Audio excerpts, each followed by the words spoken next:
بسم اللہ الرحمن الرحیم۔ السلام علیکم ورحمۃ اللہ وبرکاتہ۔ مشاہدین کرام، آج انشاءاللہ العظیم منادا اور منادا کے قسموں کے متعلق اور اس کے اعراب کے متعلق ہم بحث کریں گے کہ منادا ایسے اسموں کو کہتے ہیں جس پر حرف ندا کا دخول ہو۔ جو حرف آ رہے ہیں اسے حرف ندا کہتے ہیں۔ یہ 5 ہیں، آ ہے اور اے ہے، یا ہے، آیا ہے اور حیا ہے۔ آ اور اے یہ قریب یعنی نزدیک کے لیے، حیا اور حیا بعید یعنی دور کے لیے۔ یا جو ہے قریب اور نزدیک دونوں کے لیے ہے۔ جیسے کہا جائے آ محمد اجتہد، اے محمد تو کوشش کرو۔ اسی طریقے سے کہا جائے اے محمد اجتہد، اے محمد تو کوشش کرو۔ یا کہا جائے یا محمد اقبل یا اجتہد، جو بھی کہنا ہو، اے محمد تو آ۔ تو معلوم یہ کہ حروف ندائے 5 ہیں، اس میں سے زیادہ تر استعمال جو ہوتے ہیں آ، اے اور یا کا استعمال زیادہ ہوتا ہے۔ اب بات کرتے ہیں کہ منادا 5 طرح کا ہوگا۔ یا تو منادا مضاف ہوگا، یا تو منادا شبہ مضاف ہوگا، یا تو نکرہ غیر معین ہوگا، یا تو نکرہ معین ہوگا، یا تو مفرد معرفہ ہوگا۔ یہ 5 طرح کا ہوتا ہے۔ تو ہر ایک کی بات کرتے پہلے ہم بات کرتے ہیں مضاف کی۔ اگر منادا مضاف ہو تو منصوب ہوگا، جیسے کہا جائے یا صاحب العلمی، صاحب یہاں مضاف ہے، نصب کی علامت یہاں کیا ہے؟ فتح ہے۔ یا اسی کا مثنیٰ بناتے ہیں یا صاحب سجنی، تو صاحب اصل میں صاحبین تھا، یہاں اضافت کی وجہ سے نون گر گیا اور ایک کلمہ تثنیہ ہے، اس لیے یہاں نصب کی علامت یا ما قبل مفتوح ہے۔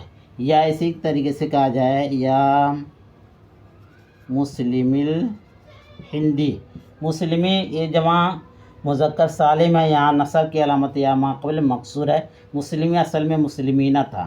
یا کہا جائے یا طالبات العلمی، یہاں نصب کی علامت کیا ہے؟ کسرہ ہے، اس لیے کہ طالبات جو ہے جمع مؤنث سالم ہے۔ معلوم ہے کہ اگر منادا مضاف ہو تو حالت نصبی میں ہوگا، جیسا کہ آپ لوگوں نے مثال سے آپ لوگوں کو مثالوں کے ذریعے سے بتایا گیا۔ اس کے بعد دیکھتے ہیں، باعث کرتے ہیں دوسری کی، یعنی شبہ مضاف، شبہ مضاف کی۔ شبہ مضاف کسے کہتے ہیں؟ شبہ مضاف ایسے اسموں کو کہتے ہیں جو اپنے معنی کی تکمیل کرنے کے لیے بعد والے اسم کا محتاج ہوتا ہے۔ جس طریقے سے مضاف اپنے مضاف الیہ کا محتاج ہوتا ہے معنی کی تکمیل کے لیے، اسی طریقے سے شبہ مضاف اپنے بعد والے اسم کا کیا ہوگا؟ محتاج ہوگا۔ شبہ مضاف 2 حال سے خالی نہیں ہوگا۔ شبہ مضاف کے بعد جو اسم آ رہا ہے 2 حال سے خالی نہیں ہوگا، یا تو منصوب ہوگا یا تو مجرور ہوگا۔ اسے ہمارے کے شبہ مضاف دیکھتے ہیں، اس کی مثال کہہ جائیں یا تالین، اے چڑھنے والے۔ جب تالین ہم نے بولا تو اپنے بعد والے اسم کا محتاج ہوا جبلن جیسے اسم کا، جیسے کہا جائے یا تالین جبلن، اے پہاڑ پر چڑھنے والے۔ تو تالین کے معنی کی تکمیل کے لیے جبلن کا جب ہم نے اضافہ کر دیا تو تالین کے معنی کی کیا ہو گئی؟ وضاحت ہو گئی ہے۔ اور یا اسی طریقے سے کہا جائے یا سعین الی الخیر، اے کوشش کرنے والے بھلائی کی طرف۔ تو معلوم ہے شبہ مضاف بھی منصوب ہوتا ہے، جیسے کہ یا تالین جبلن یا سعین الی الخیر۔ شبہ مضاف یا تو شبہ مضاف کے بعد والا اسم یا تو منصوب ہوگا جیسے جبلن دیا، یا تو مجرور ہوگا جیسے الی الخیر، الی حرف جر ہے جو خیر کو کیا کر رہا ہے؟ مجرور کر رہا ہے۔ معلوم ہے کہ شبہ مضاف کیا ہوگا، وہ بھی منصوب ہوگا۔ اور اسی طریقے سے تیسری بحث ہے نکرہ غیر معین ہو، منادہ نکرہ غیر معین ہو۔ جیسے اندھا کہے، کسی کو آواز لگائے، کیا کہے؟ یا رجلاً خذ بیدی، اے شخص خذ، تو میرا ہاتھ پکڑ لے۔ تو رجلاً آدمی ظاہر سی بات ہے کسی کو دیکھتا نہیں ہے، آواز لگا کے اگر بغیر دیکھے آواز لگا رہا ہے تو وہ بھی منصوب ہوتا ہے، یا رجلاً خذ بیدی۔ یا اسی طریقے سے خطیب یا وائز بغیر دیکھے کہے، کیا کہے؟ یا مذنباً، یا مذنباً، اے گنہگار، تب الی اللہ، تب الی اللہ، اللہ کی طرف کیا کرو؟ رجوع کرو۔ تو یا مذنباً تب الی اللہ، تو اگر کسی کو بغیر دیکھے ہوئے آواز لگائی جائے تو بھی منصوب ہوتا ہے، جیسے اندھا یہاں کہتا ہے یا رجلاً خذ بیدی۔ یا اسی طریقے سے خطیب یا واعظ کہے بغیر کسی دیکھے، کسی شخص کے دیکھ کر کہ یا مذنباً تب الی اللہ، تو معلوم ہے کہ اگر نکرہ غیر معین ہے تو وہ بھی منصوب ہوتا ہے۔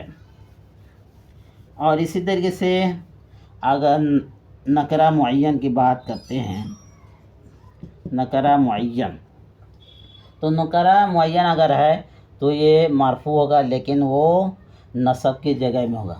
جیسے کوئی کہے یا رجلو، دیکھ کر کسی کی طرف کہے یا تلمیذو، دیکھ کر ندا لگائے، اے شخص، اے طالب علم۔ یا کہ خطیبی کسی کی طرف دیکھے، یا مذنبو، یا مذنبو، ستنالو عقابک، اے گنہگار، عنقریب تو اپنی سزا کو کیا کر لے گا؟ پا لے گا۔ یا کہا جائے، ایک کہے یا مذنبانی ستنالان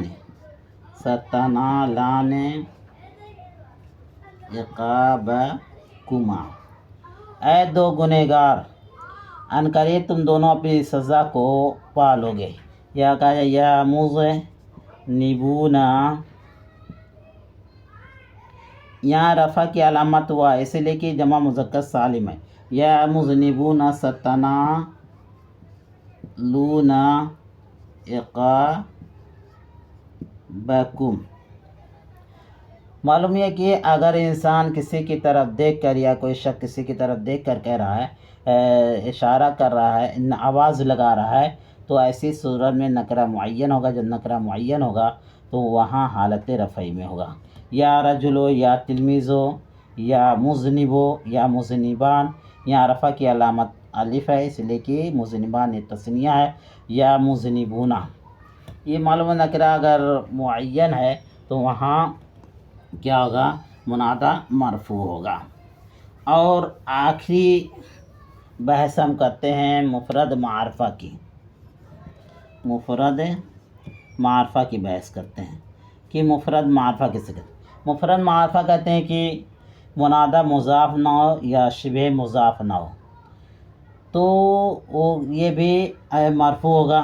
جیسے کہا جائے یا محمدو، یا کہا جائے یا محمدانی، تو یہ بھی اس لیے معرفہ سے مراد کیا ہے؟ علم ہے، کسی خاص شخص کا نام ہو یا شہر کا نام ہو تو علم سے مراد یہ ہے۔ مفرد سے مراد مضاف یا شبہ مضاف نہ ہو، وہ کلمہ تثنیہ آ جائے یا جمع آ جائے، اس کی بات نہیں ہے۔ مفرد سے مراد ہے کہ مضاف، شبہ مضاف وغیرہ نہ ہو۔ معلوم یہ منادہ کی 5 قسمیں تھیں اور ان کا اعراب تھا۔ امید ہے کہ آپ لوگوں کو اسے درس سے فائدہ ہوا تو ہمیں اپنی دعاؤں میں یاد رکھیں۔ انشاءاللہ پھر اگلے نئے درس کے ساتھ ہم آپ سے ملاقات کرتے ہیں، تب تک اللہ حافظ، السلام علیکم ورحمۃ اللہ وبرکاتہ۔